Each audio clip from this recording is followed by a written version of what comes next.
We have our Zoom meeting started. Go down in the bottom toolbar.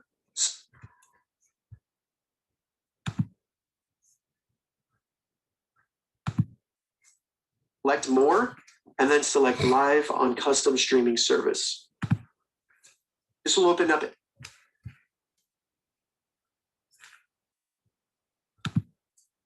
a new page for Zoom where we need to enter some streaming URLs and some keys. And we get this information from Restream. So let's go back to Restream, make sure we're logged into our account. Hey, how you doing, Miller?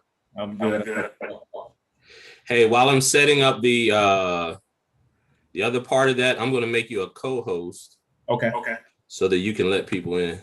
Gotcha. Okay. Better shirt. Yes, very much so. Yeah. Looking sharp there, my brother. Thank you. Thank you. Okay.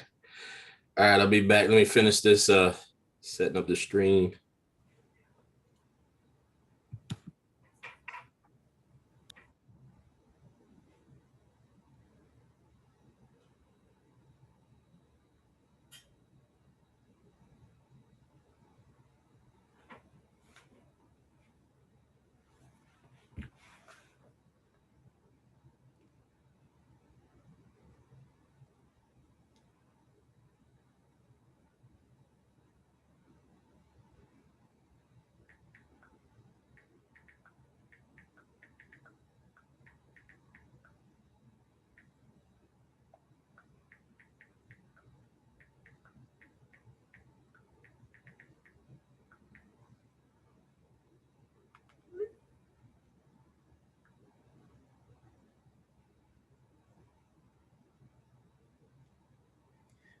I think Mars is having problems with the link. I'm going to text him the link from the email.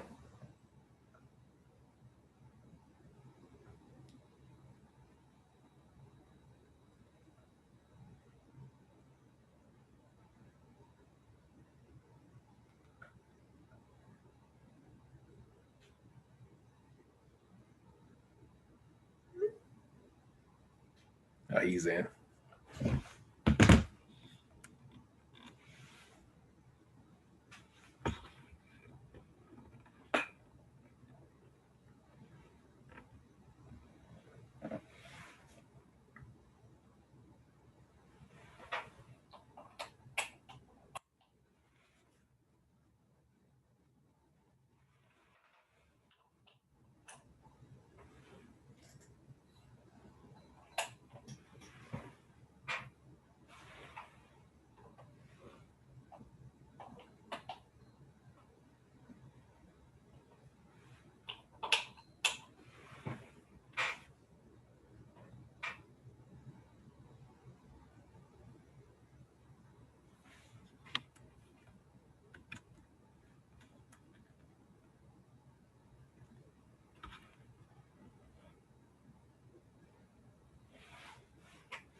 Hello, hello. How's everybody doing?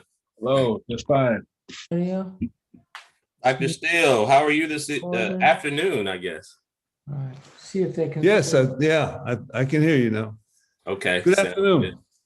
Good afternoon. Good afternoon. Good afternoon. Can you hear me, Morris Brown? Yes. Can you see me? No, you can't see you. Hello, Dr. Steele. How are you? I'm good. How are you? I'm doing good. My name is Miller Bargeron. It's a pleasure to meet you.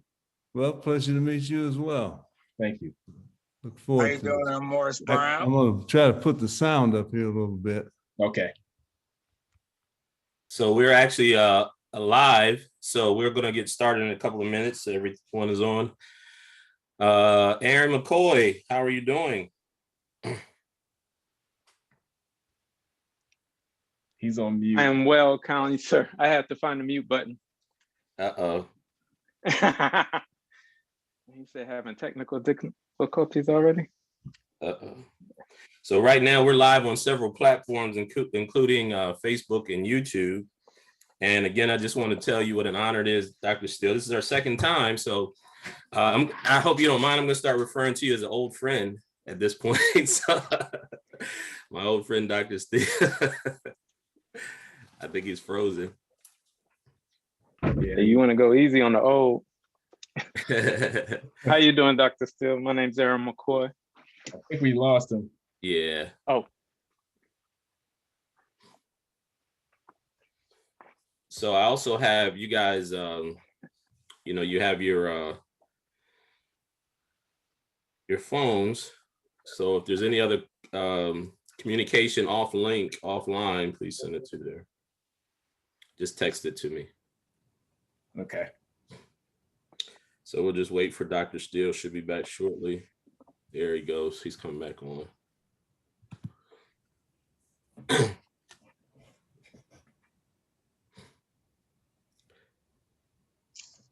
Hello, Dr. Steele.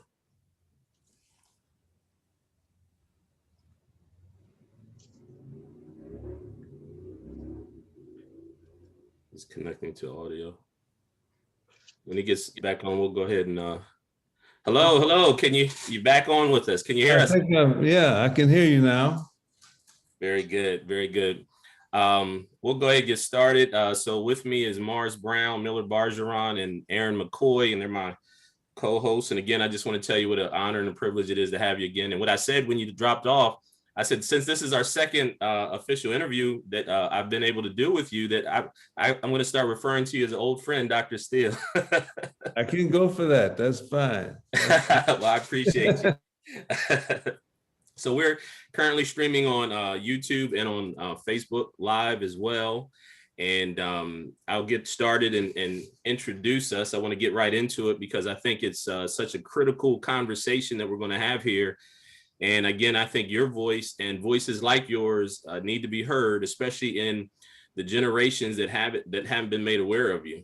We have a lot of voices in our community, and not many of them, I think, really speak to the issues and speak to the heart of the matter that we really have to, that conservative voice is so important in this time in this season.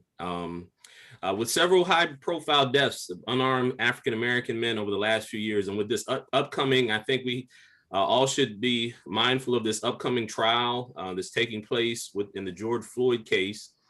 And with all the other things going on, it seems like no matter what race, the issue of race keeps popping itself up in every single facet of American life.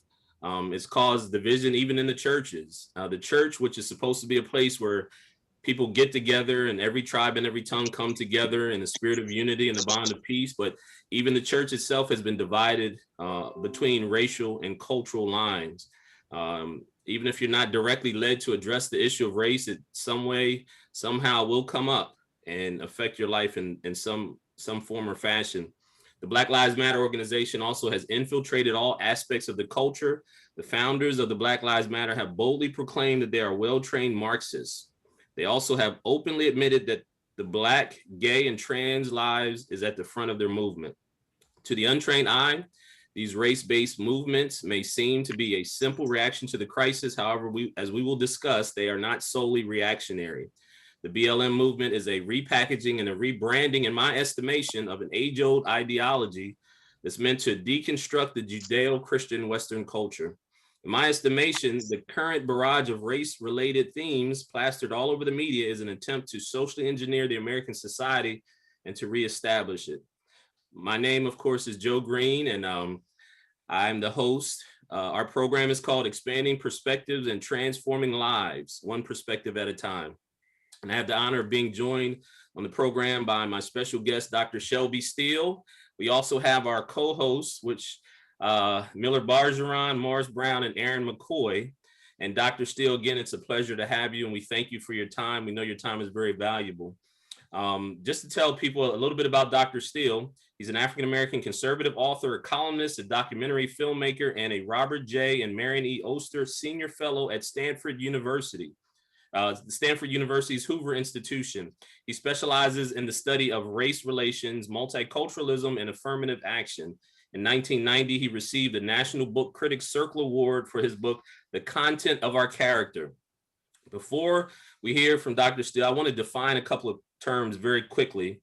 The ideologies behind Black Lives Matter, which is known as critical race theory. Critical race theory is not as well known of a term, but yet it is permeating virtually every realm of the culture. To understand critical race theory, we need to go back a few years to the founding philosophies. And of course, we are familiar with Karl Marx and Friedrich Engels, who are the authors of the Communist Manifesto, but not as many people are familiar with the name George Wilhelm Friedrich Hegel. Hegel, who lived from 1770 to 1831, was a German philosopher and belongs to the period known as German idealism. And I'm not going to get into that, but Marx inverted materialistic theory of an historical development culminating in communism, of course, we know. And the Hegelian dialectic is something that I've used a lot recently over the last few years, and it's important for us to understand, I believe, the Hegelian dialectic. And in a nutshell, it's defined as a thesis, antithesis, and synthesis. In layman's term, it's the problem, reaction, solution. Hegel believed that through conflict and anticipating the reaction of a crisis, the intellectual ruling class could steer society to the pre-planned solution. I'll give you a very generic example. If I wanted to sell liquid or drink or cold water, I can feed you some very hot and spicy food, knowing that your reaction would be you would want something cold to drink. And of course, I would be there with the drink on hand. Problem, reaction, solution. And it's interesting because I'm the one who created the crises, and I'm the one who's also providing the solution. And so we should always be very mindful of that particular strategy. Dr. Steele, I met you on Zoom a couple of months ago with the Frederick Douglass Foundation, where you were talking about your documentary, What Killed Michael Brown. And so I saw it a couple of times now. It's very impactful. I won't say I've forced, but I have strongly urged some of my colleagues to watch the documentary because I think it's so important and so critical. So my question is, tell us a little bit about the documentary and what motivated you to make the documentary, What Killed Michael Brown? Well, thank you for having me, by the way. I'm happy to be here. I think what got my son and I, we both made it together. He was the sort of filmmaker, director. I was the writer. What interested us was the fact that there were so many incidents like the Michael Brown incident, where a young Black male usually is shot and killed by a police officer of some kind or other, or some other person who has a sort of police role to play in the community. And invariably, there's a huge explosion that goes far beyond the shooting of any one person. In Michael Brown's case, it went around the world. There were demonstrations in Paris, France, and in Eastern Europe in support of Michael Brown and what we came later to call the poetic truth, that is the explanation of this, was that Michael, his death was the result of racism. And it proved that systemic racism was here to stay, was a part of American life, and that an 18-year-old boy recently graduated from high school walking down the street could be shot and killed by a white policeman. What fascinated us is that absolutely none of this was true. Michael Brown pretty much precipitated his own death. He disregarded the policeman. He attacked the policeman in his car. He punched him in the face. He then wrestled with him for the gun. He ran away. He started then to charge back at the policeman. Finally, the Owen Will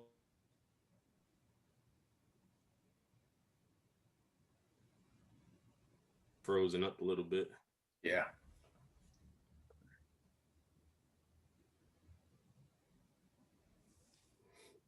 Dr. Steele, you're freezing up.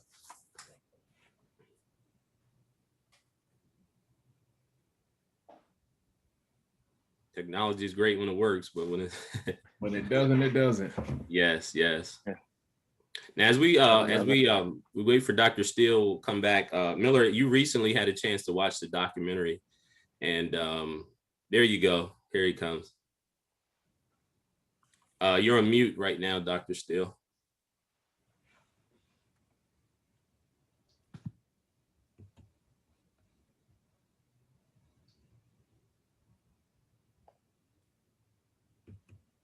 We're waiting for him to come back. Miller, give us some of your what was some of your thoughts about the documentary? It was very eye-opening in the sense of the optics that were presented. I actually had a chance to watch another documentary. I can't think of the name of it, but it was about Michael Brown, but it told a totally different perspective. It was, and one was based on a few people's assumed visual of what happened. And when you look at Dr. Steele's video, when you see the actual testimony that came across the court, it was a vast difference in what was seen. And what was actually happening. Yeah. Yeah. Dr. Steele, I think he's with us. Can you hear us? Yes, I can now. You're back. Can you hear me? Yep. Yeah. You had frozen up for. Okay. So go ahead. You were saying that he basically precipitated, based on the evidence, his own death. Yes, and this is the result of after a Justice Department investigation and another separate investigation by the FBI. And in all of this investigation of the incident, there was not a single shred of evidence as a motive in this shooting. Nothing. Zero. There was considerable witness evidence and otherwise that Michael himself was the aggressor, and that his death was a result of that. Well, even to this day, people believe that Michael Brown was shot by a racist cop. And in our popular culture, that's the as I call it, the poetic truth, the truth you invent around the real truth. That's the truth that still pretty much prevails across American life, is that Black men particularly are simply, George Floyd, certainly probably the biggest example, but there were so many cases like this. And so it became clear to us that part of the struggle here when something like this happens is that these events become huge reservoirs of power. Black Lives Matter is a great example. They were formed around, in Ferguson, Missouri, around the Michael Brown shooting. People came in, money was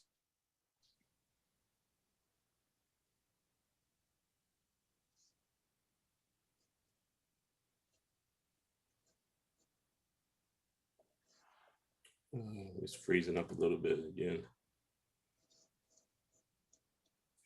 Must be good stuff. Yeah. So his point was, as he was making, and based on our other interview that we did with him, is that a lot of people are benefiting from this narrative, and you guys know, you guys have been around me long enough. I love my Black community and want to fight and dedicate my life in trying to help those and those generations behind us. And so my motivation is, and as I believe most of you guys' motivation is, that we got to be careful, because a lot of people have traditionally and still do kind of profit or benefit off of Black pain, and what happens is it puts us in a perpetual state of stress and anger and bitterness and rage. And, when those emotions are misdirected, they're counterproductive, and they never bring us to a place where we can heal and grow as individuals. There's a lot to be said about the victim mentality that has been perpetrated in our community, that basically says, in a sense, that it doesn't matter how hard you work or what you do or whatever type of good choices that you make, that you're bound to fail because of a system that will never ever help you to succeed. I look at even professional athletes, and these guys, some of these guys make hundreds of millions of dollars over their career, but yet many of them have still been taught this whole mentality of you can't succeed or make it.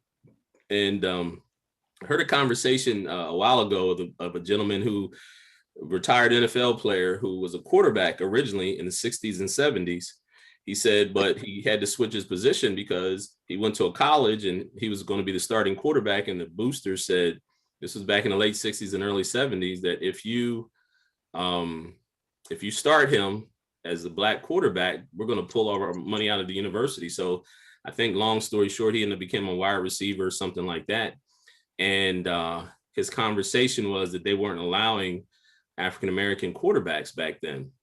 But now if you look in the NFL, every team probably has one or maybe even two quarterbacks, and some of the stars of the game are African-American quarterbacks. And, because we see this kind of a meritocracy, that if you play good enough, eventually they're going to put you in a position, because winning and making money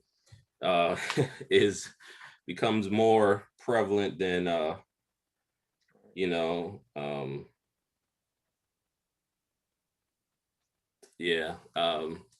here he comes again. Winning and money are greater motivators than people that dislike someone because are biased. Are you back? You're back with us, Dr. Steele. I'm back. Yes. Good? Yeah, well, we'll see. Yeah. Just a few minutes. Let's see if it hangs. If you may, someone sent me a text and says, if you have problems and with the stream, then maybe you want to take the video off and just do the audio portion of it. But right now, I think you're good. So if you want to go ahead and pick up where you left off. Okay, where did I leave off? We're talking about Michael Brown, and we're talking about the Black Lives Matter. Black Lives Matter and the power shift as a result of these things happening. Yes, thank you. My sense, I've written about this many times, is that the greatest source of power Black America has had since the Civil Rights era, since the 60s, the Voting Rights Act, the Civil Rights Bill, and so forth. The greatest power we've had has been in our legendary suffering, our history of enduring oppression.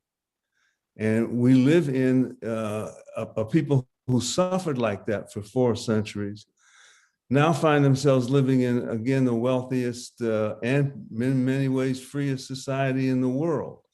That society does not feel, but in a sense behaves guiltily toward us. And so when and that in order to acknowledge America's sinfulness over its past, America has had to absorb a view of itself as marred in many ways. And the main event of the 60s was that white America lost considerable moral authority, lost the moral legitimacy and credibility to enforce its laws. That insecurity in white America is Black power. We can play on that insecurity. We began to immediately in the 60s. Lyndon Johnson came up with the war on poverty, the Great Society, school busing, affirmative action, public housing, expanded welfare payments, so forth, to, in a sense, claiming to do those things to help Blacks, but actually doing those things, I believe, to restore some of the lost moral authority that America lost by confessing to its sins. I think very honorably, courageously confessing. No other society in the world has done that. America did it. And I think much of our race relations today, the forces that work in it, come out of that confession. And I think the tragedy for Black America is that we've taken this power that we gain from the weak moral authority of white America as our central power. And so we're always protesting.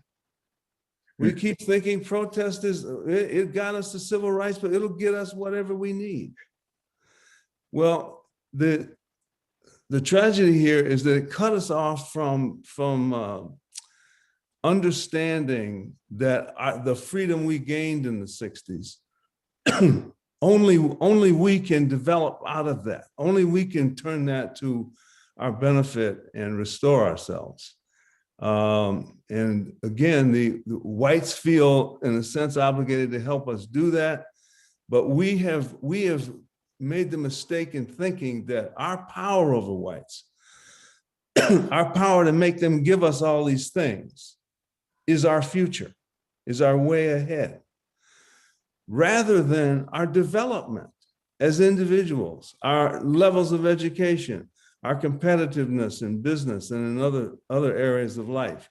Rather than go that very positive way, we've spent, I think, far too much time exploiting the guilt in white America, using that as our power. And the result is we are farther behind white America by every single socioeconomic measure that there is than we were in the 50s and 60s, when we were actually closing the gap with white America in terms of income levels, education levels, marriage, family levels, and so forth.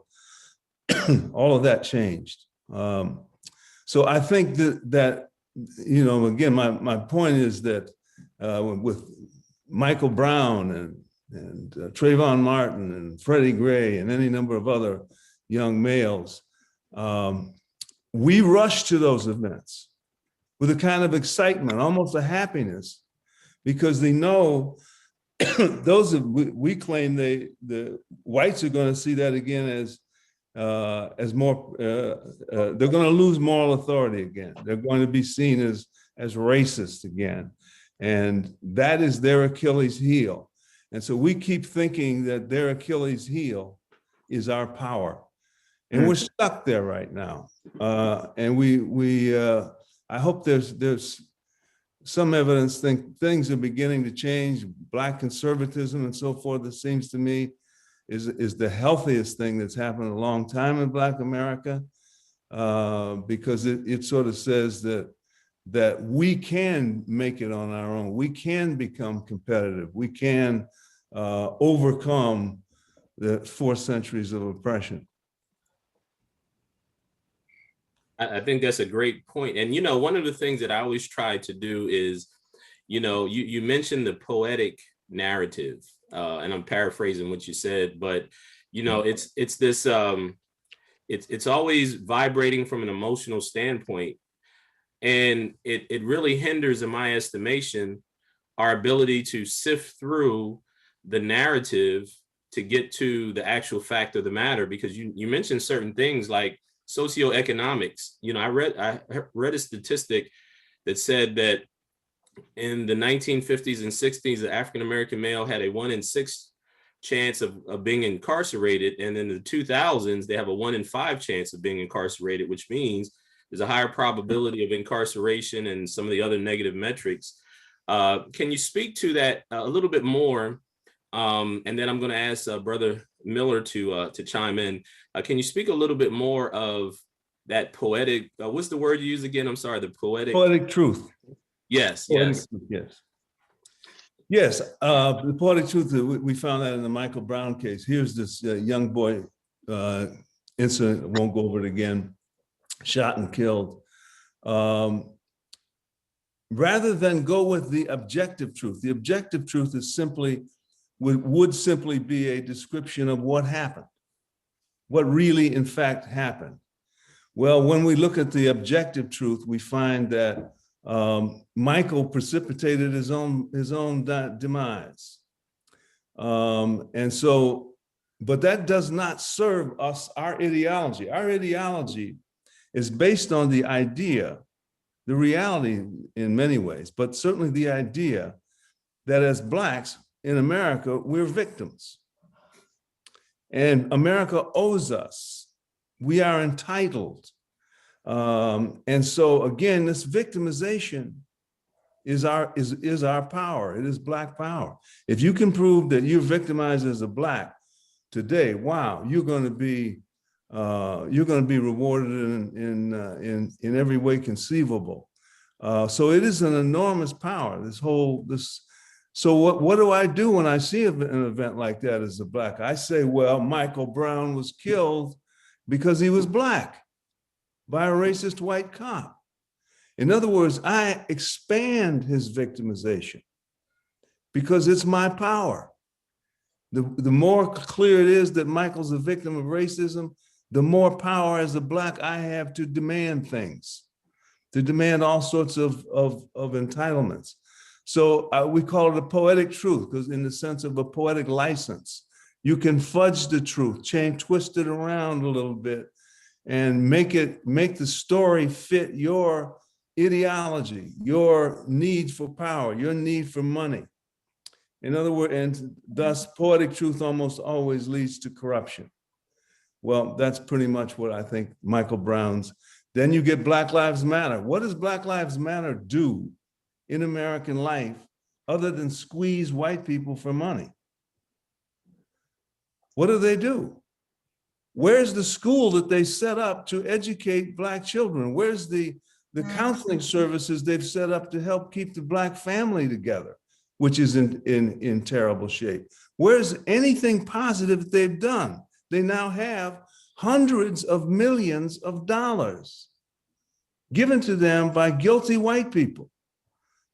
Again, white people who, my definition of white guilt is not a feeling of guilt.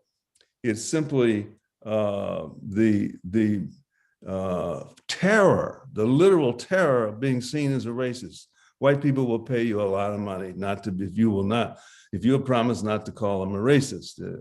Just this very morning, we see Coca-Cola and Delta Airlines coming out in supporting critical race theory. Well, do you think Delta Airlines and Coke really believe in critical race theory? I think they're paying off Blacks. They're buying immunity from the charge that they're racist. They're being shaken down. And what has come from most of these events, these tragedies, is that all we ever do is shake down whites. And we think that's the way for us to move ahead as a group. Well, it never is. And so we just keep falling farther and farther and farther behind, lower and lower education levels, less and less competitive in the American marketplace, which is a competitive marketplace, because we're hiding behind. Well, let somebody else. I don't want to rant. I'll hop in there. And I will say, Dr. Steele, it is a pleasure meeting you and having this opportunity. And I will say, from a fellow documentary filmmaker, you and your son did a wonderful job on Who Killed Mike Brown. Well, that means a lot to me. Thank you. My wife and I sat down and watched it, and it was just very well put together, very well thought out, and it was just a great documentary. So I admonish not admonish, but I definitely urge everyone who's listening to this or who will listen to this to get a copy of it and review it, because it will open your minds. And I'll go from there and say that, you know, I wholeheartedly agree with what you've been saying so far. And one of the things that I keep seeing within the fabric of this discussion is not just you discussing it, but this is a discussion that the world is having. But I'm seeing a constant that is being coerced, and this constant that's being coerced is being coerced in the wrong way. And what that constant is that the power of pain produces profits. And if you go back and look throughout history, I think we can actually qualify that, because when you look at things, people's pain has produced profits in so many different instances. Look at the pain that our ancestors went through when it came to picking cotton. It produced the cotton gin, which increased profits. Mm-hmm. When you go through society and you see the different things of pain, when someone is in physical pain, if I'm injured, or let's say if I had cancer, that pain of me having cancer has produced profits through the pharmaceutical vehicles by creating all this medication. And we see this in that pain producing profit is not necessarily a bad thing. It's just the part that I talked about as far as that constant being coerced. Because as you talked about with Black Lives Matter, and I've been reading various articles and how they have received millions and millions of dollars in some of the families that they urge people to call out the names of their deceased loved ones. Some of these family members have never seen any of this money. And these were Black men who may have been supporting their families, and that was lost. But because you are using these individuals' names and you're drawing in millions and millions of dollars, you would think that some of this money would be actually shared with these families to help them get over that loss. Right. And I'm getting to my question point, because I'm looking at all this and I'm setting it up with this power producing profit, because how it's being coerced now is what you talked about, the critical race theory. And this is being really pushed. It's really being pushed throughout all the media, throughout the fabric of everywhere. And most people have no idea what critical race theory is. And you know, I listened to one of your interviews previously where you really hit the nail on the head, and it made me feel better, because I consider myself an intelligent man, you know, well-educated, advanced degrees, very well read, but I found myself struggling trying to grasp, okay, what is the full concept of critical race theory? So I read this article, read that article, read this definition, and some of them are all over the place. But I want to hear from you, since you have such a vast knowledge and you've done so much vast research on race and racism. What exactly is critical race theory from a solid standpoint that I can wrap my head around? You ask a good question. Nobody knows, really. I feel better. I was around. I'm old enough to. I was around when it was conceived by Derek Bell and others. I knew those people. Okay. Columbia, and we thought it was kind of absurd then. It was just sort of playful. Right. And the fact that it's taken so seriously today is just kind of amazing to me.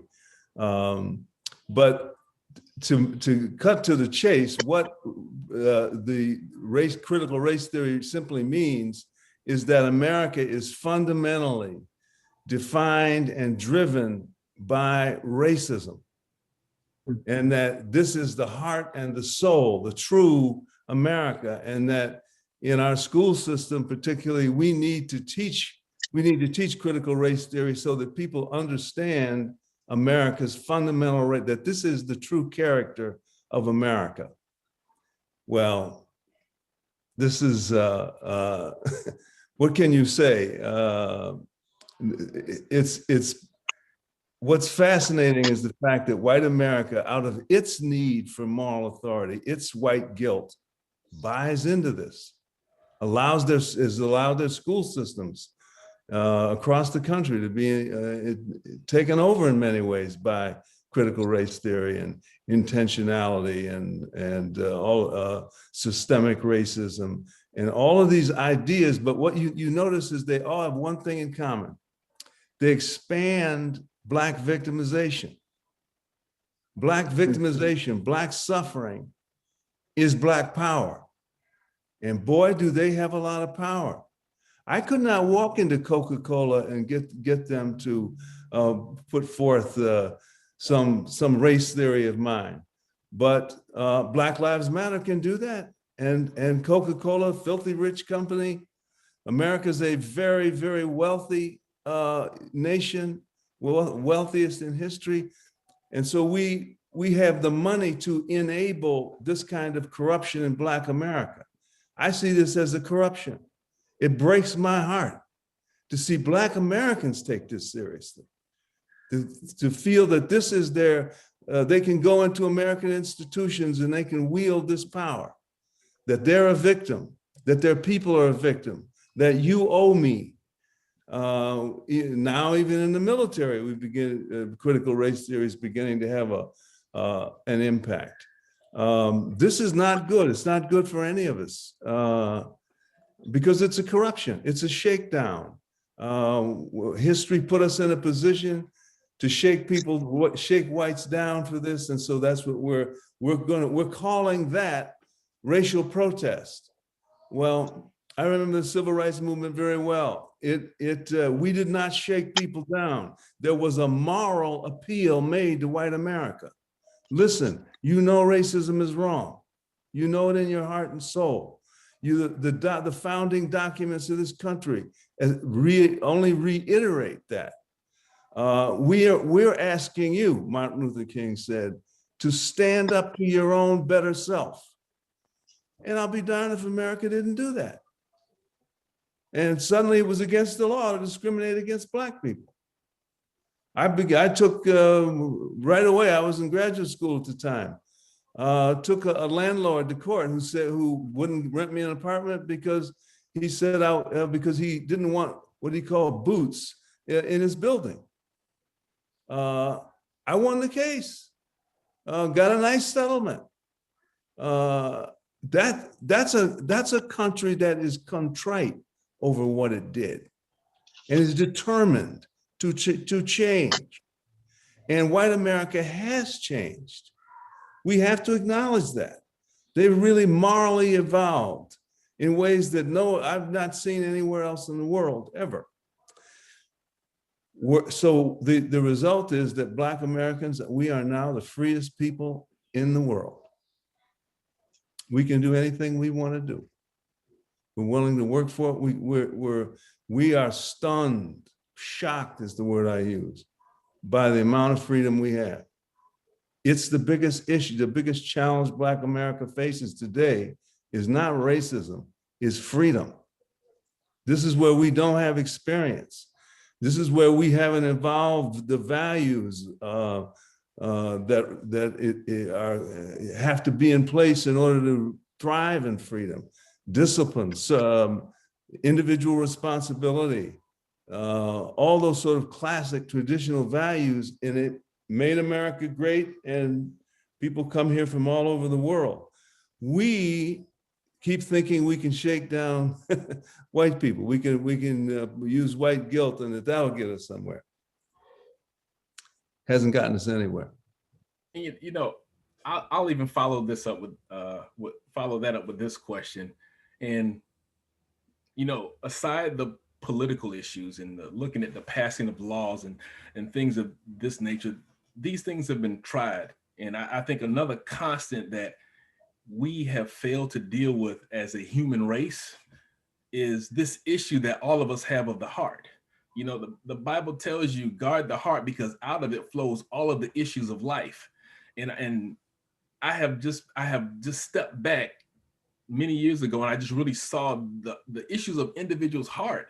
And that is what I believe we see so much. It's not so much that, okay, yeah, racism does exist. There are racist people. Do I believe that it's systemic? No, I do not believe that it's systemic. I believe what we see playing out is the matters of people's heart, the issues of people's heart.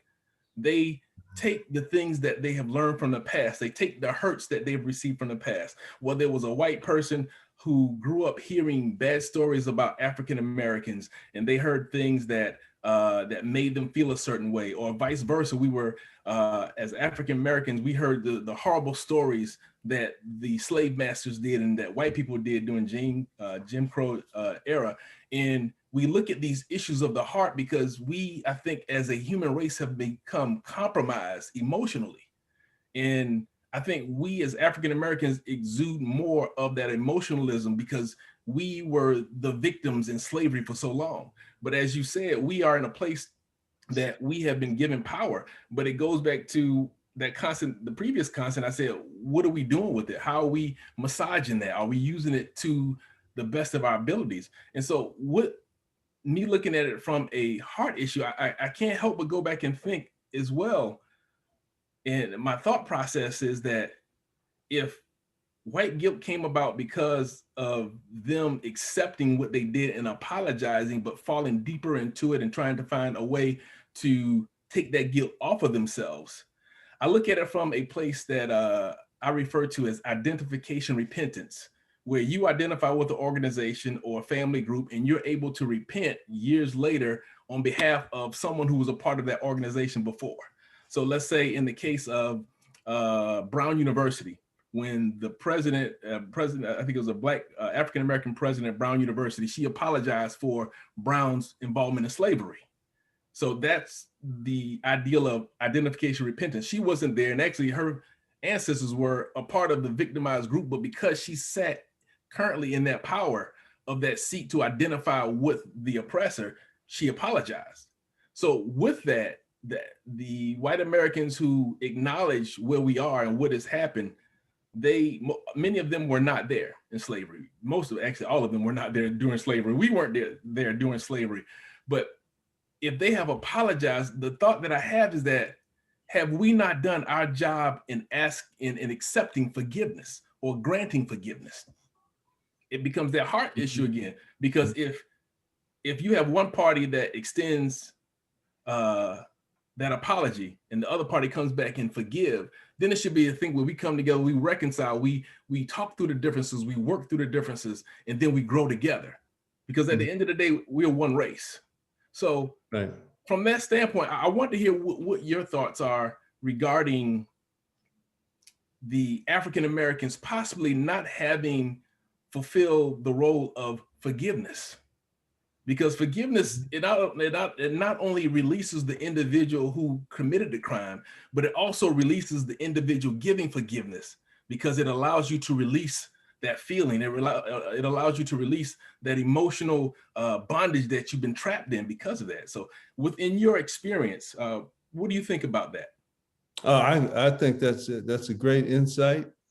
I think it's in the top 10 goals in Black America, that is maybe the number one goal, because as you say, it frees us.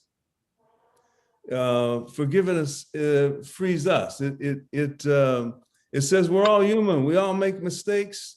As long as you fully and completely acknowledge that you did, and as long as you learn from that, as long as there's a coming a wisdom that about how it is that people fall into patterns where they're supporting oppression, and they're supporting it without too much inner tension. How does that happen? You can ask the Germans about that, for example. They struggle with what they did in World War II, the Holocaust. And they have been stigmatized, just as white Americans are stigmatized as racist. They're stigmatized as anti-Semites and so forth. I think that what is important to me,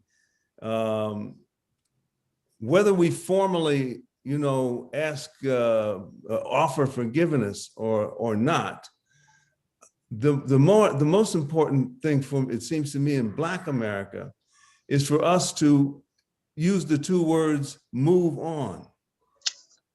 In other words, I don't want to get stuck in overly concerned whether I'm forgiving white America or not. I certainly, one of the things that keeps me going is I respect the moral advancement that white Americans have made in my lifetime, in the last 60 years or so. They've made more moral progress than I think any group of human beings anywhere in human history. They know they were wrong. When I was growing up, they didn't know they were wrong. They thought racism was just fine, that it was God's will. They don't think that anymore. They should get more credit for that. And we should be big enough to give them credit for that, rather than shaking them down over history, over something they have no control over whatsoever. But I think you raise a very good point. Forgiveness is, some people are better at that than others.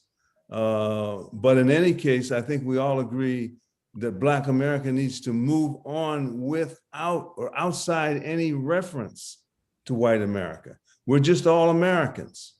We have to me, the greatest identity that binds us together is citizenship. I'm a citizen. As a citizen, I share the same rights, privileges, responsibilities as whites do, and so forth. And that's where it seems to me we have a chance to come together and get over this hump. Again, is the idea of being the citizens of a democracy, a great one. What white people in the United States did is one of the most miraculous instances of moral overcoming in all of human history. And they deserve some credit for that, considerable credit for that. I think, Dr. Steele, if I could interject, I think those are great points, especially the forgiveness piece of it. Even from a biblical standpoint, we hold ourselves hostage with unforgiveness, and we're easily manipulated. And one of the things that is so important for us to recognize, and I know it's not a popular sentiment, especially in this day and age, but the Western world, through Great Britain and the United States, was one of the first societies in human history, as you stated so eloquently, that made a moral position that slavery was wrong. Slavery has been an institution from the beginning of time, but not only took a moral position that was wrong, but actually passed laws abolishing slavery, where slavery is still legal in many other places and still practiced around the world. But it's because of that, in my estimation, that lack of forgiveness that holds us in bondage, and it's very easy. I want to get Pastor Morris and Morris Brown in the conversation, but I remember I had an uncle who he was a school teacher in the African American inner city school for many years. He was from that community. He was Black, obviously, and one of his students that he punished or got in trouble, their parents came to the school, was the grandparents who was raising the young man, and the first thing they said to him, without pause, was, "You guys are just treating our kids wrong because they're Black." And it was almost like a set answer. They already had it scripted out what they were going to say. And my uncle's sitting there. He's like, "Well, I don't know if you realize it, and I'm Black as well. Like, why would I mistreat him because he's Black?" But it was that trigger that automatically I'm a victim if you mistreated my child. And I think that it's that weight that we carry with the unforgiveness. And Miller, to your point, if we practice more of that, it frees us up to be able to advance and go to where we need to go. Real quick, before I turn it over to Morris, Dr. Steele, can you make sure that people know how they can get a copy or watch the documentary, What Killed Michael Brown? And also there's a couple of books I'd like for you to mention before the end of our conversation, because I think it's so important for people to actually look at it, because when they hear the conversation, a lot of times I think people will say, "That's absurd," but when you actually look at the facts, and facts do matter, I think it changes the conversation. Well, I agree with that. Wholeheartedly. I just wanted to sneak one little point in there, and that is Sure. Mm-hmm. White America is interesting. I mean, they're caught in a very difficult situation. We're all children of history. and their history is demanding. It asks a great deal from them. What I noticed in moving around America in sort of the second half of my life, not the first half, but the second half, white America generally has goodwill toward us. I think there's more goodwill than bad ill. That's redundant, but everywhere I go, there's a desire to see Blacks do well. There's a reaching out. They've supported more bad, silly legislation in the name of helping Blacks than I'm certainly comfortable with. I've never been able to tolerate programs like affirmative action and so forth, but boy, they will do anything to blow a kiss toward Black America.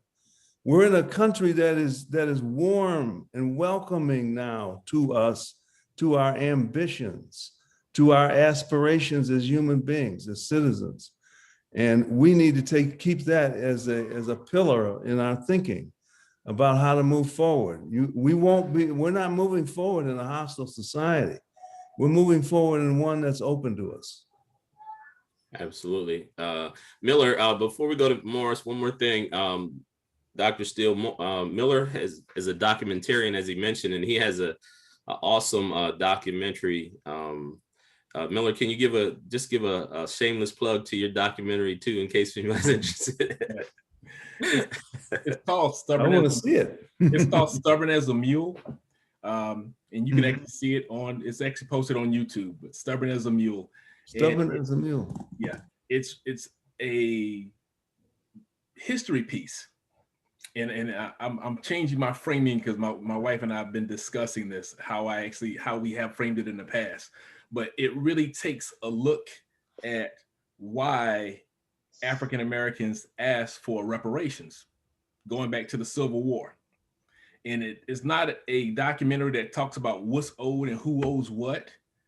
I wanted to take the approach that we need to educate people and understand that just as so many things have happened where people have changed the meanings of words, reparations became synonymous with give me money out of your pocket. And we wanted to show people that reparations just really means, if you look it up, it means to repair the damage. So we wanted to show the people the damage that was done. So we dealt with issues from the atrocities from slavery. We dealt with some of the economic impact. We dealt with some of the legal actions and maneuvers that were taken. But it was all about trying to establish these newly free slaves at a place to where they could grow and they could thrive. Not a handout, but let me assist you. Okay, you haven't had education. Let's make education available. You need land. Just it goes back to the whole stubborn, the 40 acres and the mule premise. You know, the land was there to help them build something. It was about building a people, not breaking them down, not making a people dependent on the government, but helping to build a people. And we took all of the, I won't say all, but we took the majority of the African-American history that's typically left out of US history when you go through school. We merged them. So we not only told the white mainstream history that everybody's familiar with, but we intermingled and we combined all of it so you can see a much better and a broader timeline. And with that timeline, it became something that opened people's eyes because they saw it was more to it. It was more than just asking for money, but it was asking for the proper way to help get a group of your citizens to where they weren't citizens at the time, but they were free, but they were a fabric of the community, helped build the nation. But it was a platform. It was trying to build a platform to help them become better citizens at one day, or to become citizens and better citizens. So that's probably my long shameless plug. But I want to see that. It actually reparations is obviously a big fat issue now out here, and my only problem with reparations is that it keeps alive one of the most dangerous ideas that Black America, I think, indulges in, and understandably so, and that is the idea of justice. Mhm. We somehow, you know, we with the reparations, we want reparations because we want justice, and no justice, no peace, and so forth. And when you really think about what justice does, it's an idea that keeps you angry all the time. Because the truth of the real down and dirty truth of history is that for the 4 centuries that we suffered oppression, we can never be repaid. There will never be justice.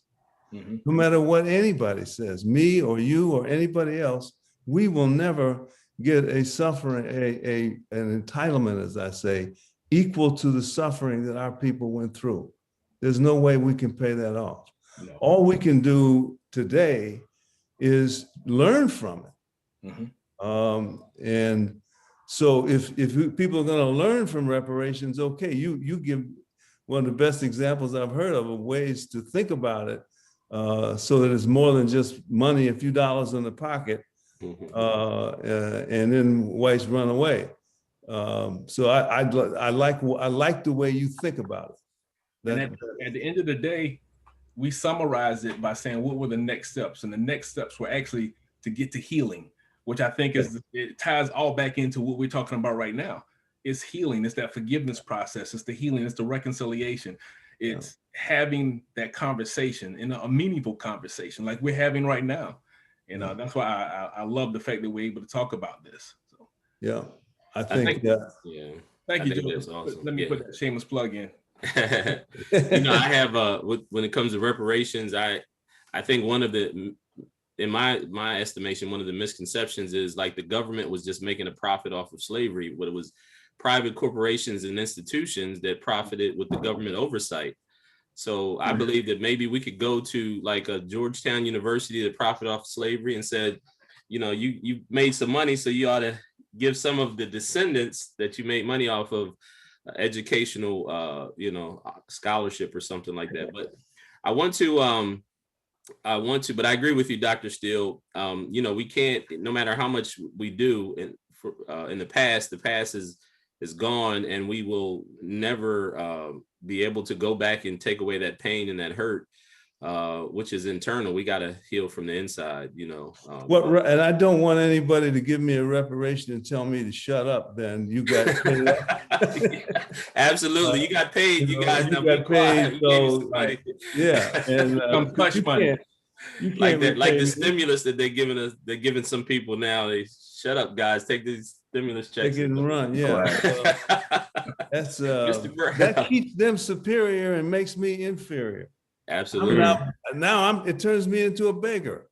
Yeah. I have to run around my hand out begging from white people to give me something to make, you know, I want that over with. There's no reparations they're going to give me that's worth that.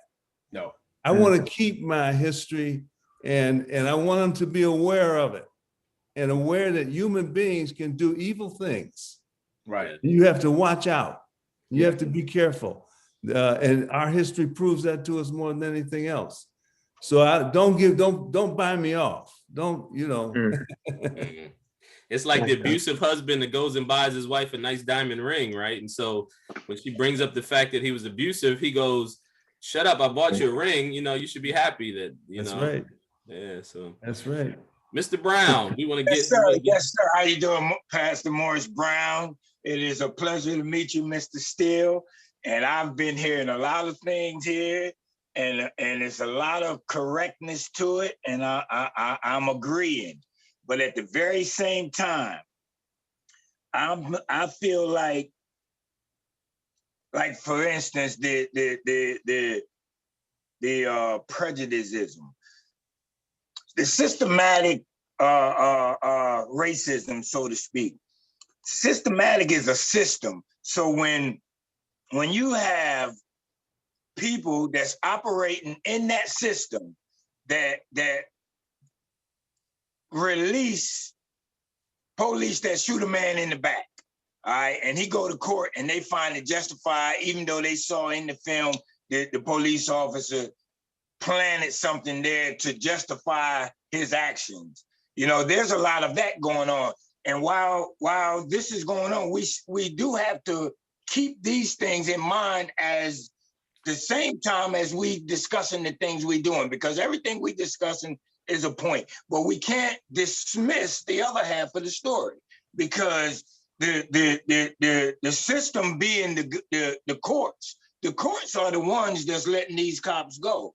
So we can't dismiss that just because of all the other aspects of freedom for Blacks, as we talking about. Reparations, for instance. Blacks want reparations because one reason is because all the other, America has made reparations to all the other nationality of people that they have did wrong to. Japanese, Germans, Chinese, they helped all of them out. But when it comes to us, the way they help us out, like you said, Dr. Steele, about the housing and the banking and the social economics. But the housing, they grouped us in projects. And banking, you know, I remember one time I went to get a home equity loan to improve my home. I could not get the home equity loan for $20,000. And then I go to so I tried something. I called the same bank and I asked for $30,000 to buy a car. They was gonna give me $30,000 to buy a car, but not $20,000 to improve my home. And so what is that? I tried to get a personal service loan, and I asked specifically for a personal service loan, and they kept guiding me to all these other loans with high interest. So I broke it down to I want to use my money as a collateral to borrow your money. And, oh yeah, you're talking about a personal service loan. I say, yes, that's what I've been trying to tell you. So what is that? So at the very same time, while all the things we talking about are correct, the other side of the coin is what I'm talking about. And this exploitation of the Blacks in the sports, especially in the movie industry. And they're paying all of these high profile people of color all this money, and these people are not bringing the money into their neighborhoods. They're keeping it for themselves. Pastor Green always talk about the boule and what the boule represents. The boule is a bunch of people that's being paid a whole bunch of money to steer the people in a certain direction. And so all of these things exist. So my question would be, how do we get the people that are adversely affected by these things to understand where we are? Because that's where the problem lies. We're not getting enough people to understand. We got more people backing Black Lives Matter, and they are definitely exploiting a whole lot of people. But the people are jumping on the bandwagon because they all for the title, Black Lives Matter. But they don't understand the agenda of the people that form the Black Lives Matter organization. They are trained Marxists. They are confessed Marxists. They want to destroy the nuclear family. They want to destroy capitalism. But the people don't know that, so they jumping up and down about Black Lives Matter. And again, like we talked about, and like you said, they have exploited the people for millions and millions of dollars, where the victims are not getting any of this money. And until the people understand what we are actually dealing with, they'll continue to follow the same pathway. And this critical race theory. The three words don't even match. I looked it up and they don't even go together. Critical, related to the principle of criticism pertaining to a crisis, a danger, or anything risky. And race, any of the major biological divisions of mankind distinguished by color, texture of hair, color of skin or eyes, the structure of the body in proportion. So what does all of that have to do with what's really going on? Like you said, has nothing to do with race at all, except a theory that they are coming up with in an effort to guide the people. So my number one question will remain, how do we get the people to understand where we are, how we got here, and where we going if we do not change our look or our decisions or our mindset concerning the things we have? Because they is a powerful thing that have the problem. They gave you the problem. They gave you a solution and they already have a predetermined outcome. And if we don't do it, if we don't warn the people, if we don't get the people to understand where we really heading and get the focus off of the free stuff and you know, the free money, which makes businesses close. So when the money stops, then we're gonna have a whole bunch of rich and poor people. So we got to get the people to understand where we headed if we do not come out of the ideology that we are owed something, that protesting will get us what we want. Because again, protesting only getting you half of what you want. It ain't getting you what you really need. Like Pastor Green wrote this thing about the reparations. If we can get, and I agree with that 100%, if we can get those that profited from slavery to help with Black business, low income, very low income loans for businesses, education, free education for the qualified students at these prestigious schools that benefited from slavery. You know, the prison system, for instance. I worked at a prison for 17 years, and on the side of the truck there's jailhouse industry.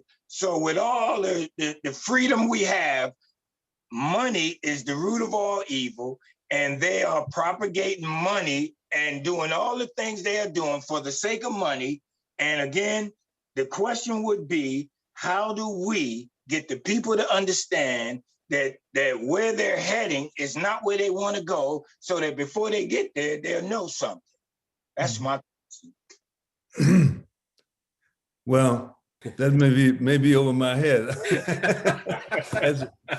That's a lot to unpack, huh, Dr. Yeah, that's a tough question.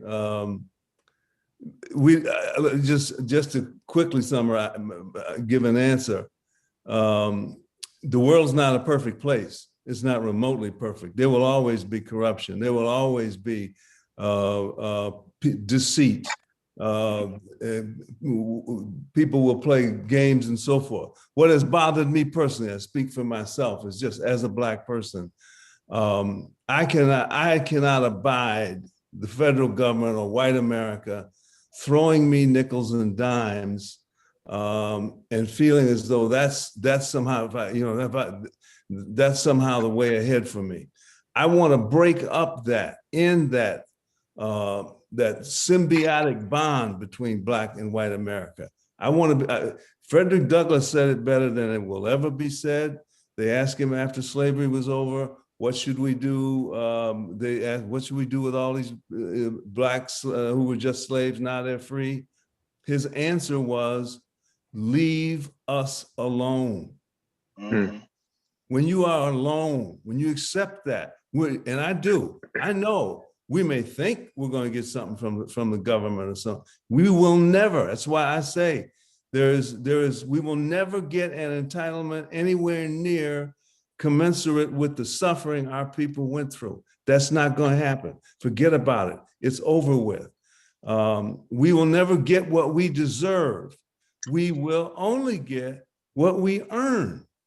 Mm-hmm. We have to focus on earning and focus on doing. And, don't spend a lot of time worrying about white America. Let they can worry about themselves. And again, relate as citizens. But the tragedy for any oppressed people is that oftentimes, even when they become free, they carry into freedom all these hang-ups from the past that drag us down, that worry, is that really some old-fashioned racism? Oh, I saw some racism 2 weeks ago. Well, you probably did. Move on. Mm-hmm. You can't wait for the world to be perfect. The That's world right. is not perfect for anybody. White people, Black people, anybody. If we're gonna boil this down to one word that has become the key word for me, organizing my own thinking on this, that word is dignity.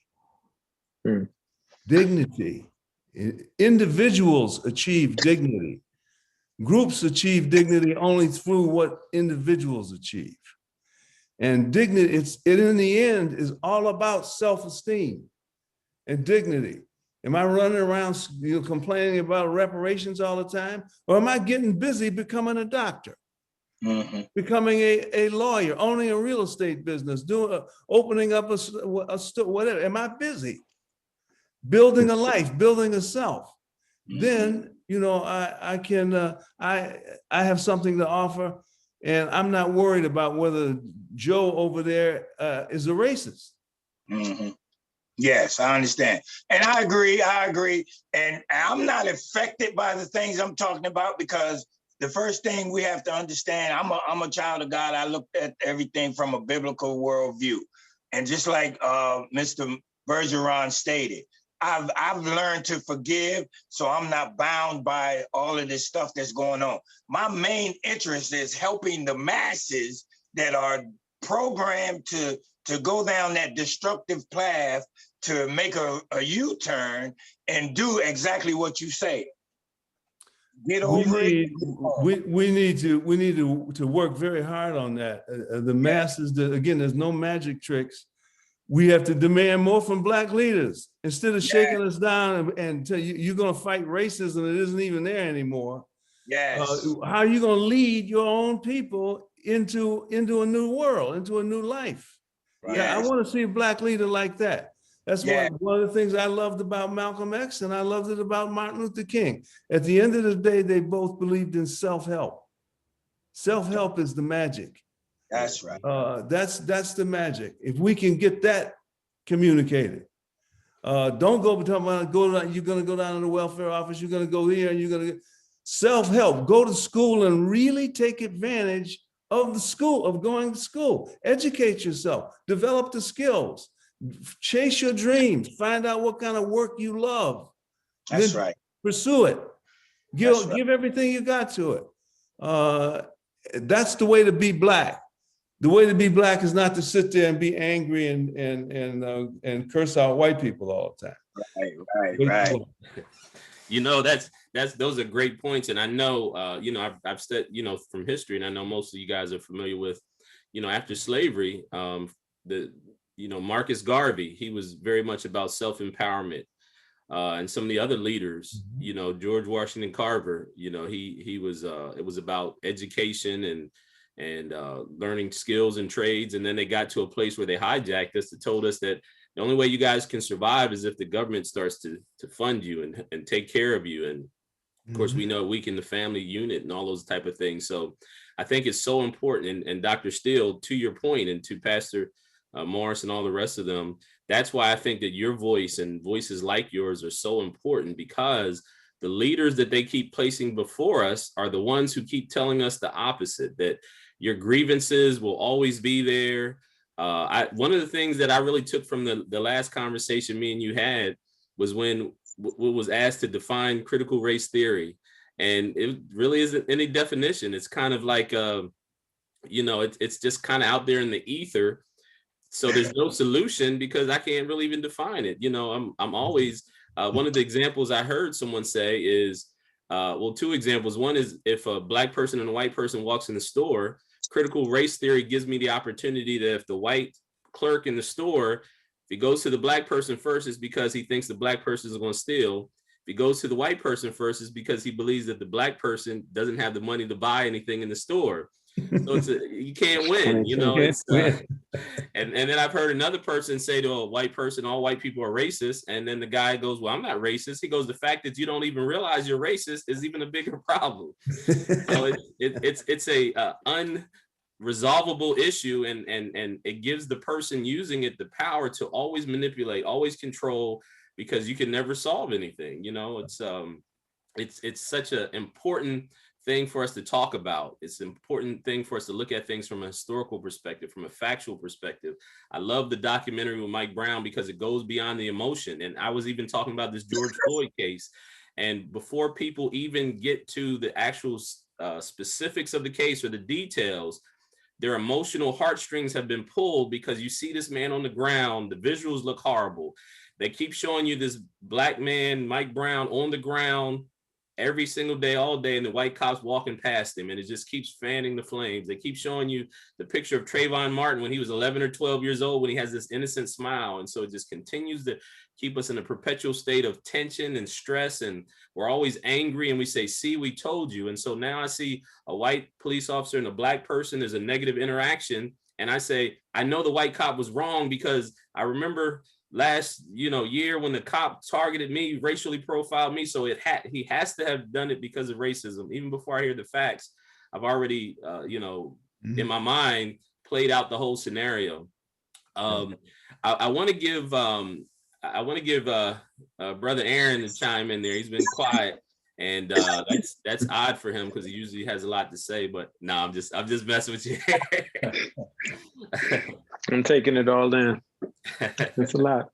Yeah. Yes. Good stuff though. Oh, so it's on me. Your turn. You just passed the ball to me like that. You're up, Okay. brother. Hey, good evening, Dr. Steele. Aaron McCoy. I was taking all of this in because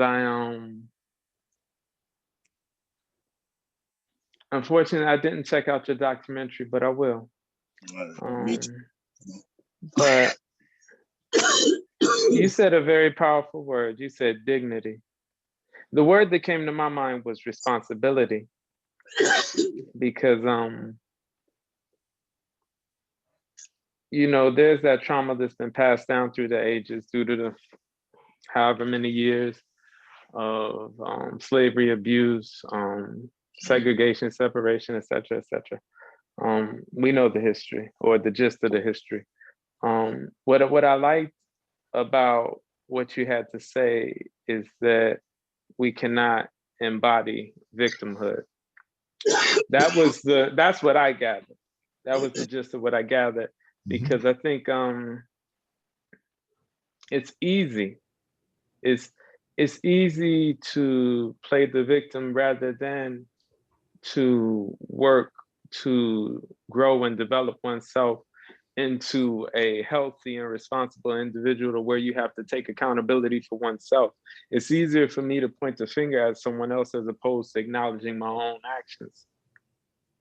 And so when you talked about the what was it, not white guilt, but on white people trying to find their moral authority, and them basically passing laws, and or in some instances writing checks to hush us up, as opposed to a real type of reconciliation as to what we're speaking about on this line. What I believe is, through your books, the conversation is getting pushed, the needle's getting pushed, the line of scrimmage is getting pushed. I know the men on this line, we all work in multiple ways to bring about a better education, mentorship, as well as us and those around us, educating them to spiritually and mentally take responsibility and accountability for oneself. So I thought what you were touching on was very powerful. I myself, with regard to it, I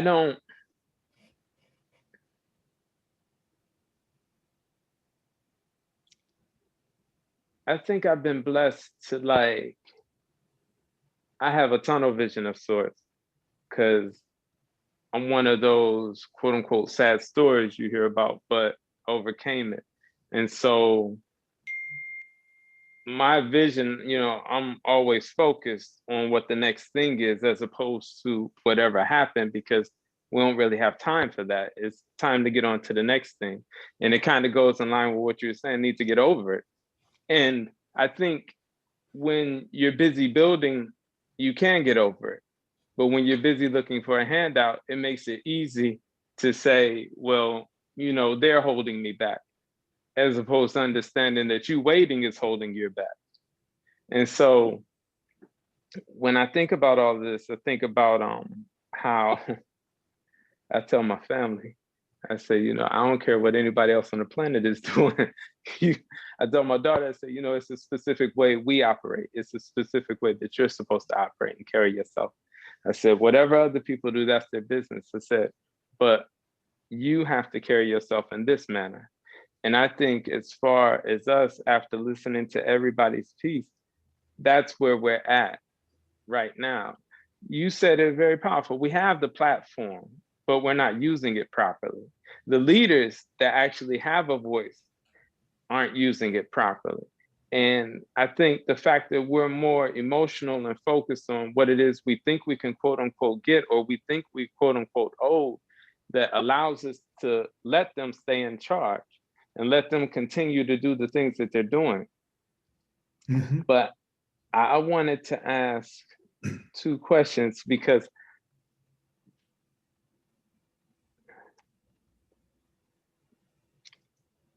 listening to everybody, but Pastor Brown lastly, I understand what he was saying. And I think the thing that hit me with regards to those type of situations, because I've had my share as well, but I think those are more so microaggressions as opposed to actual systemic racism. It's just a mini oppressor. It's someone who's living based off of the tendencies of racism, I guess you could say, as opposed to it being systemic. And so that being the case, those situations being the case, what do you say to those people who believe that racism is alive and well in America? If you want to believe that, you know, knock yourself out. Okay. Have a good time. And I want to live in America as a citizen. I'm a citizen of the United States of America before I'm Black. And it'll always be that way. I have obligations as a citizen to be independent, take care of myself, self-supporting, so forth. As a citizen, I can expect that same behavior from other citizens. As a Black, I'm just mired forever in a hopeless politics. Where I'm always, you know, did racism mean this? Is there racism around? There, you know, there's, when people ask me whether there's racism around, I always answer, is there stupidity around? There's a lot more stupidity around than there is racism. I'm more afraid of stupidity. People doing stupid things from the government on down. And so we have to try to make ourselves wise as well to make a contribution as a citizen to the country. But I find great consolation. One of the promises of democracy is that I can live as a citizen of a great nation. And I got that. What a blessing. I'm so blessed, so lucky. Look at the border of the United States right now, today, and look at the thousands and thousands of people, babies on up, trying to get in here where I'm at. And would just do anything to be in my position. What a blessing. The ugly problem that we as Blacks have, or one of the ugly problems, any oppressed group has this, is that you become, during the oppression, dependent on the oppressor. You keep thinking that the sun rises and sets in white people. It doesn't. They're just like us. They're just the same as us. They practice some values fairly well most of the time. They're a long way from perfect. We're not perfect, but we want to be competitive in this society. So we have to focus on development, on reading and writing. When your child is 2 years old, are you teaching him how to dance? or are you reading him books?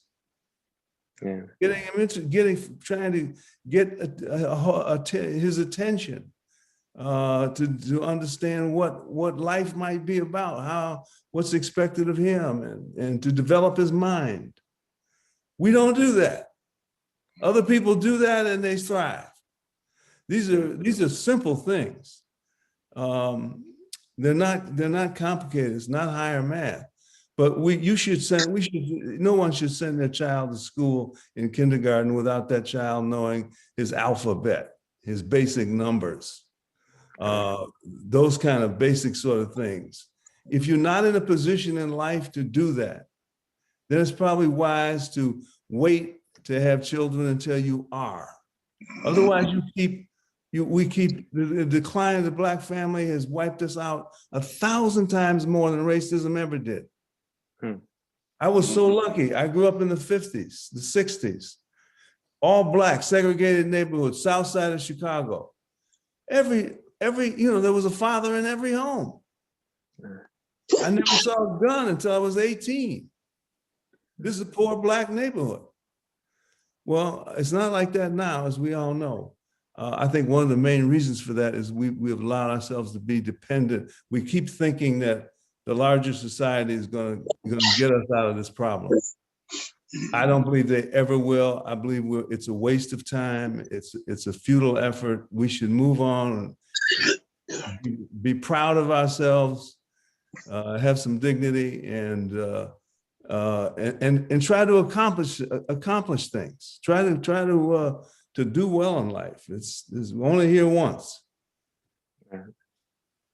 I want to add something into that, and I think this will kind of help answer the question that Morris asked. And Joe, it's based on an article that you sent me, which was mind blowing.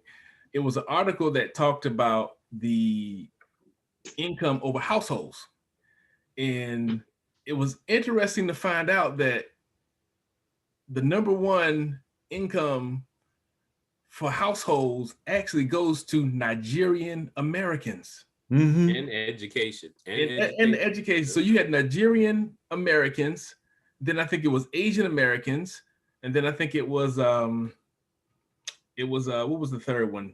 European Jews. I think the European Jews. No, it was actually the European Jews were fourth, and fifth was the European whites. But I think it was Nigerians, Asians, and it might have been Korean or either Vietnamese, one or the other.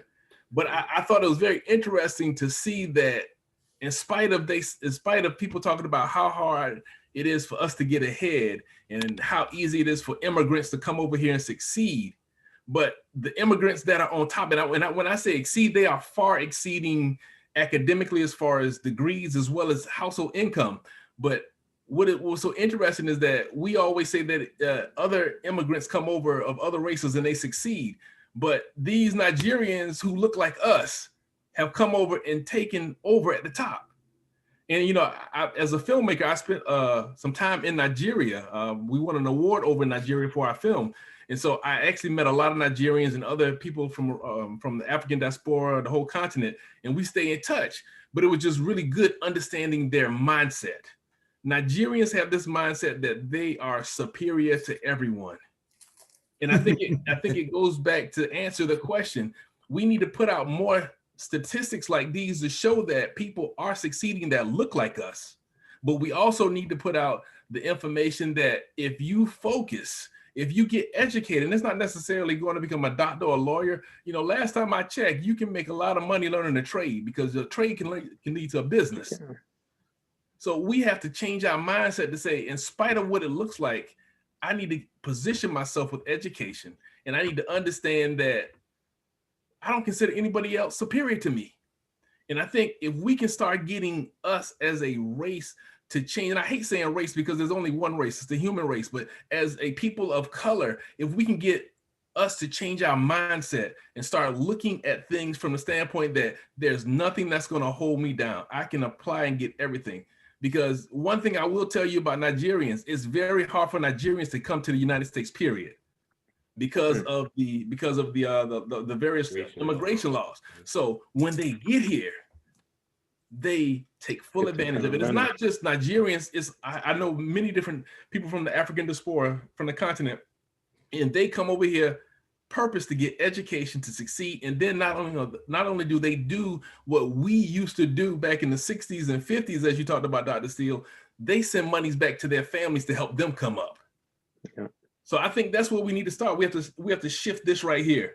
When we shift this as a people, So then Miller, so what I found in my research, and Dr. Steele, correct me if I'm wrong, family, faith, and culture. So they have strong cultures, Right, which are based on family and their faith. And even what most people don't realize is even Black people from the Caribbean, whether it's the West Indies and different things, usually outperform African-American people here in America. And strong culture, strong family, and faith. So real quick, I wanted to address the one thing when we talk about systematic or systemic, however you want to pronounce it, is that the example I like to use, I know, Morris, you talked about like in the courts and different things like that.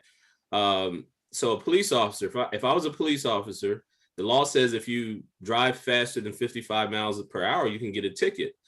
Now that's the law. Now, whether or not I pull over Black people at a higher rate than white people, that's an individual thing. So the systemic part would be if they had a policy that says pull over Black people, on this road, that would be systemic. If it's a individual who is now exercising a bias or a prejudice to say, I personally, because of my bias, pull over African-Americans at a higher rate, that's not necessarily systemic. That would be a bias or a prejudiced individual.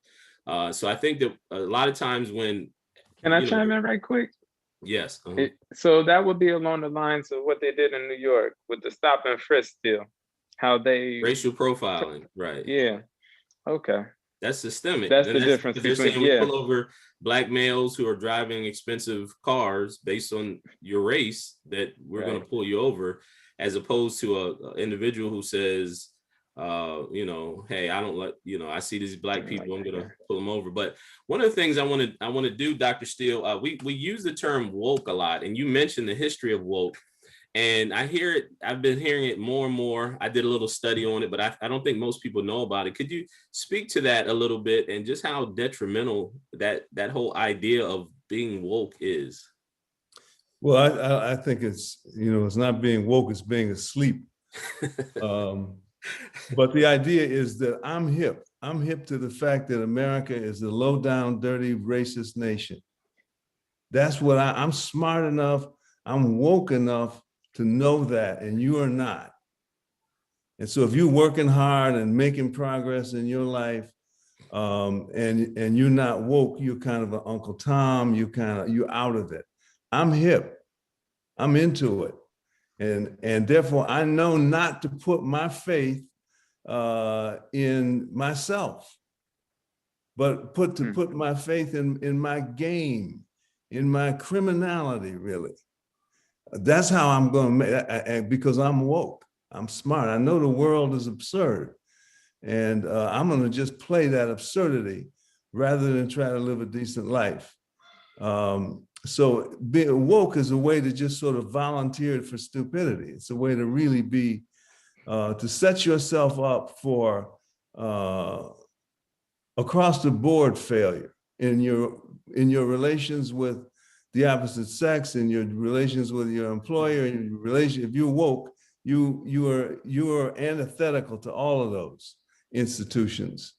And so I was woke for a quick minute when I was a kid. I'm not woke anymore. I don't have the energy.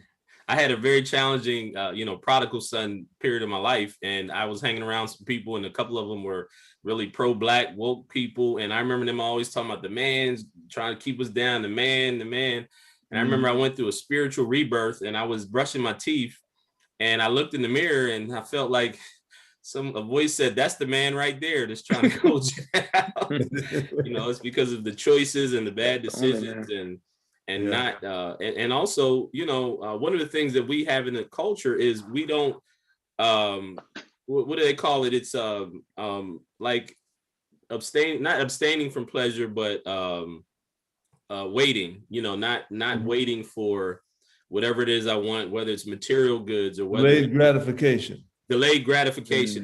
That's absolutely true. Can you speak to that and how you see that really as part of how our culture has really devolved into, like just a dark place, I think, in many aspects. Well, when you are living in an oppression, it makes you learn not to delay gratification, because that's all you're going to get is what's right in front of you. When you are free, delayed gratification is everything. I will wait to have children until I am educated enough to support them. One of the reasons Asian children are so successful is their parents don't get married until the late 20s.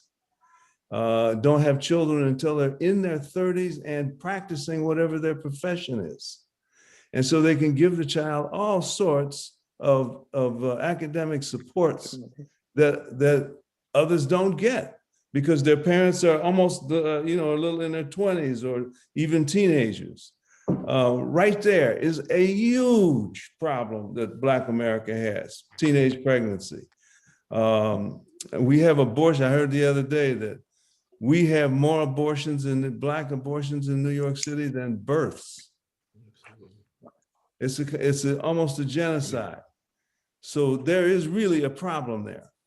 And if you're an 18-year-old mother of two with no, then you stacking life so profoundly against any overcoming that you're just giving birth to tragedy. We have to really preach this in the Black community. We have to really, this is a central problem that you can't, there's nothing that can overcome those first years of life when a child is being acclimated slowly but surely and educated. Everything depends on that. Most Black kids by the 4th grade are pretty much finished academically. Don't take on a lot of skill levels beyond that. Most in California, Black teenagers who graduate from high school, 12th grade, read and write at an 8th grade level. How are you going to compete? I live not far from Silicon Valley. How are you going to? That's a huge source of employment, of possibility, of opportunity, of everything. It's where the world is. If you read and write at an 8th grade level, what are you gonna do there? They don't even need you as a janitor anymore. They have machines to do that. We just get continually left behind. Well, I'll be honest, I'm baffled a little bit about how we restore the Black family. It seems to me as far and away our number one problem, and I'm just not quite sure how we need some leadership to walk into the Black community and talk frankly. We need some leadership. The last leader on that level that I thought was extremely effective was Malcolm X, who really did tell it like it is, and self-help was really his cornerstone of his message. Yeah, that was so important. Now we know your time is very valuable, and of course we can so is yours. Take the conversation, but I invited you here. You didn't invite me, so but I just really appreciate you. Again, if you can tell a little bit, tell the audience out there about the documentary and any other place. I've been really checking through you guys' stuff and subscribe to the Hoover Institute's materials, and it's just incredible. And if there's anything else that you feel led to share, or anything you think is important for this conversation and moving the ball forward, please, I want to open up the floor to you. Well, I appreciate that. I think I've probably said maybe a little more than I. Hey, it was a great conversation, and we could do it all. I've been looking at some of the comments too, and people are saying this conversation is so needed, and some of the people that are watching the live stream are really getting a lot out of this conversation, and it is important. Well, that's good. That's really that's why I'm happy to do it. I'm very happy to do it, and some of the people that are watching the live stream are really getting. Well, I'm getting some feedback there, so. But let me just say in conclusion, I thank you for having me. It's to see people like you all and this group of people, that you are the future. It's really just that simple. The message stays alive through groups like this, and this, because the message is, there's no room for it in the mainstream media. They simply never or rarely get to these issues, and so people just we skim over them. So you're doing a very good thing, I think, in this, and thanks for letting me be a part of it. Thank you, gentlemen. Anyone final words for Dr. Steele before he goes? Miller. I just want to thank you for being a great source of great well of information. Because a lot of people don't have the time, but you have literally about dedicated your life to this process of understanding race and racism, and how do we grow beyond that and become who we are called to be. So I just want to thank you, because you putting together the information that you do, it makes others come along, and it's hard to actually hop into the vein of learning and gaining more information. It's kind of like back in the day when you had to just go to the library and you just had to look through the books. Yep. Versus the internet coming along. Right. So individuals like yourself, you're kind of like the human internet, where you have cataloged a lot of information for us to be able to hop in, and it allow us to go in different places, seeing your references, your sources. And so I go read this and I go read that. So I want to thank you for the time that you put into fulfilling this calling that is on your life. So thank you so much. Well, thank you. You have a good flair for metaphor. Thank you. Thank you for your kind words. Appreciate it. Mr. Steele, I'd like to thank you for your time and all that I've learned tonight concerning racism and our position as a people. I see this thing from a different perspective because of what I've heard you talk about tonight. So I thank you very much for your insight, for your study, and all that you do to bring forth this message for the people. Thank you. Well, thank you too. It means a great deal to me to hear you say that. Thank you. Dr. Steele, I just want to thank you for your time, courage, and frankness.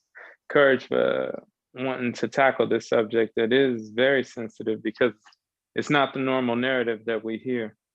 So that in and of itself takes courage. Thank you for sharing your experience and information and the wisdom that you've gained through your experience and through your research and information gained. It's thank you. Definitely been eye-opening. My fault. But yeah, thank you. Absolutely. I don't know about courage, but I do know one thing that helps me a lot is I'm compulsive. Can't help Get it done. It always helps, right? That's right. good. You know, one day in the near future, Dr. Steele, maybe I'll get you and your buddy. I've been really reading a lot of Dr. Soul's stuff too, along with yours. Oh yes. And, but I think if I put you guys both, if we had both of you guys in the car, I think all of our brains would probably just been like. Well, he's been my friend for a lifetime, and he's one of the greatest. Black America needs to know this. He's one of the greatest minds of the 20th century, white, black, otherwise. I agree. That we have a Black American of that quality, that towering talent, should be common knowledge, and it's not. It's a tragedy. He's always been my friend and my hero. Yeah, I think that's the reason why they don't talk about you guys much, because they want to keep you guys hidden. They don't want to mainstream. They don't want to put you guys out there, because it's irrefutable when you really look at the facts and the information and the history. It's not really a defense against it. You know, you can't really articulate an argument that defends a position that's contrary to many of the points that you guys make. So again, I just appreciate you guys, and I'll send you I mean, it'll be live. It's on Facebook and YouTube, and I'll also send the link too, so you'll be able to look at the great work. I know you got plenty of material there, but so you'll have it for your records as well. Well, I appreciate that, and thanks again for having me. I exactly the kind of group I love to talk to. Absolutely. Thank you. You have a great Thank you. afternoon. You're in California, Thank so you. great evening, Yes. and Early. talk to you soon. Yeah. All right, Bye-bye. be blessed, everyone. Well, Bye-bye. thank you.